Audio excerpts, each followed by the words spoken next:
আসসালামু আলাইকুম সুপ্রিয় দর্শক, আশা করি ভালো আছেন। আলহামদুলিল্লাহ আমিও ভালো আছি। শুরুতে অনুরোধ করব, যারা আমার চ্যানেলের নতুন দর্শক, দয়া করে আমার চ্যানেলটি সাবস্ক্রাইব করে আমাকে উৎসাহিত করবেন, আর পাশে থাকা বেল বাটনটি অবশ্যই প্রেস করবেন যেন আমার আপলোড করা ভিডিও বিনা বাধায় আপনাদের কাছে পৌঁছে যেতে পারে। সুপ্রিয় দর্শক, আমি গতকালকে আমার কমিউনিটি পোস্টে, গতকালকে বা তার আগের দিন, মানে 2 দিন হবে আগে, আমি একটা পোস্ট দিয়েছিলাম যে দীর্ঘ 7 মাস পরে বাংলাদেশিদের জন্য ওমান ভিসা খুলে দিয়েছে।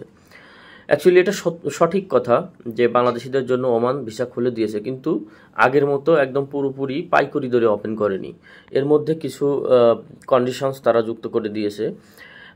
আপনারা সকলেই জানেন, যারা দুবাই বা ওমান এই অঞ্চলে যারা মোটামুটি রেসিডেন্ট হিসেবে বা প্রবাসী হিসেবে আছেন, বা যারা ট্রাভেল করেন নিয়মিত, তারা কিন্তু জানেন গত বছরের 2023 সালের 30শে অক্টোবর থেকে ওমানের ভিসা বন্ধ ছিল। এমনকি আমরা যারা আরব আমিরাত রেসিডেন্ট বা জিসিসি রেসিডেন্ট, তারাও কিন্তু ওমানে যেতে পারিনি। আমাদের কিন্তু ওমান অনারেবল ছিল, সেটা পর্যন্ত বন্ধ করে দিয়েছিল। ওমানের যেই কান্ট্রি লিস্ট, ভিসা প্রোভাইড করার যে কান্ট্রি লিস্ট, সেখানে বাংলাদেশের নামই ছিল না, ডিলিট করে দিয়েছিল।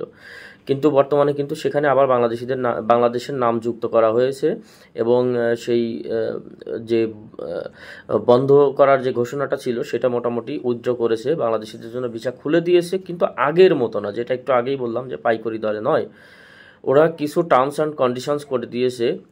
এর বড় একটা কারণ রয়েছে। দেখুন, এটা মোটেও অস্বীকার করা যাবে না যে আরব আমিরাত থেকে প্রচুর পরিমাণে মানুষ আপনার ওমানে ঢুকেছে।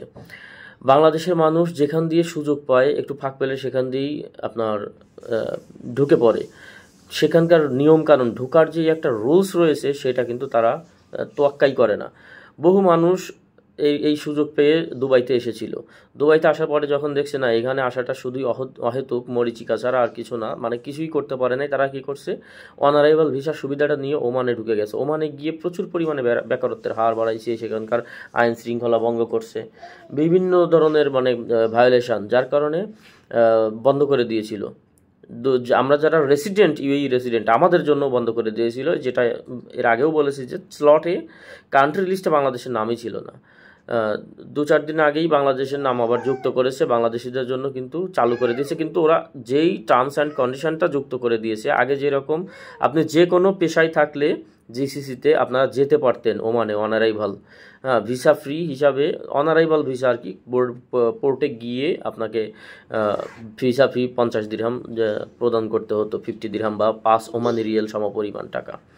কিন্তু বর্তমানে কিন্তু যেই কন্ডিশনটা দিয়েছেন যে মাত্র 8 থেকে 10 প্রকারের যারা রেসিডেন্ট আছেন জিসিসি, শুধুমাত্র তারাই ওমানে প্রবেশ করতে পারবেন। তার মধ্যে ইনভেস্টর যারা, তারা ঢুকতে পারবেন, যাদের আইডি কার্ডের পিছনে ইনভেস্টর লেখা আছে, এবং যারা doctor, engineer, general manager, managing director, partner, এ জাতীয় পোস্ট যাদের আছে, তারা মাত্র ঢুকতে পারবেন। মানে গ্রিন ভিসা বা গোল্ডেন ভিসা হোল্ডার যারা, তারাও ঢুকতে পারবেন।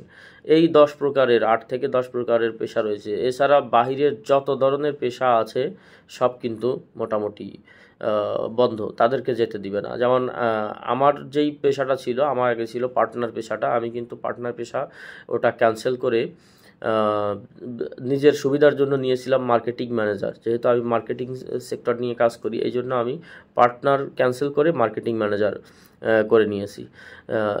আমি এই মার্কেটিং ম্যানেজার থাকা অবস্থায় কিন্তু ওমানে 2 থেকে 3 বার গিয়েছি, আর প্রিভিয়াসলি টাইম আমি ওমানে 4-5 বার গিয়েছি। আমি আজকে ঈদের দিন আমি ওমানে যেতে গিয়ে আমাকে প্রথমে যেই ডিপার্চার গেট আছে, ওখান থেকে আমাকে বললো ম্যানেজারের রুমে যেতে, যেহেতু আমি ফ্যামিলি সহ গিয়েছি। আমাকে বললো ফ্যামিলি সহ ম্যানেজারের রুমে যাও, গিয়ে কথা বলো যে তুমি আগেও গিয়েছো এবং তুমি ফ্যামিলি সহ আছো, দেখো কথা বলে যেতে দেয় কিনা তোমার মার্কেটিং ম্যানেজার পোস্ট থাকার কারণে। তো ওখানে গেলাম, ওখানে যাওয়ার পরে আর কোনো তেমন কথা বলার সুযোগ পাইনি। তারা ডাইরেক্ট বলে চেক করার পর বললো যে বাবা, ওমানের রুলস এখন চেঞ্জ হয়ে গেছে, আগের মতো নাই। তুমি আগে 50 বারও যদি গিয়ে থাকো, তারপরে নতুন রুলস যেটা আছে সেটার অধীনে যদি তুমি পরও কেবল যেতে পারবে, না হলে নাই। পরে আমার আইডি নিয়ে চেক করে বললো যে না, আপনি মার্কেটিং ম্যানেজার পোস্ট থাকলে যেতে পারবেন না। তারপর আর কি করা, হাত্তা বর্ডার থেকে আবার ফেরত চলে আসলাম দুবাইতে। তো এসে ভাবলাম যে আপনারাও গিয়ে হয়তো বা অনেক টাকা নষ্ট করতে পারেন, কারণ হাত্তা পর্যন্ত যাওয়া আসা অনেক টাকার তেল খরচ হয়, প্রায় 100 দিরহামের তেল খরচ হয়ে যায় নিজের গাড়ি ড্রাইভ করলে। আর যদি বাসেও যান তারপরেও 50-60 টাকার মতো, বা 100 দিরহাম ধরে রাখেন, কম বেশি গাড়ি নিয়ে যান আর বাসে যান 100 টাকার মতো আপনার খরচ হয়ে যাবে, 100 দিরহামের মতো। সেই জন্য ভাবলাম যে আপনাদের জন্য ভিডিওটা বানাই। তো যাই হোক, সবাই নিজের যাবার আগে অবশ্যই নিজের আইডির পিছনে কি পোস্ট রয়েছে, ডেজিগনেশনটা রয়েছে, সেটা দেখে কনফার্ম হয়ে তারপরে যাবেন। তো সবাই ভালো থাকবেন, সুস্থ থাকবেন, সুন্দর থাকবেন। আসসালামু আলাইকুম।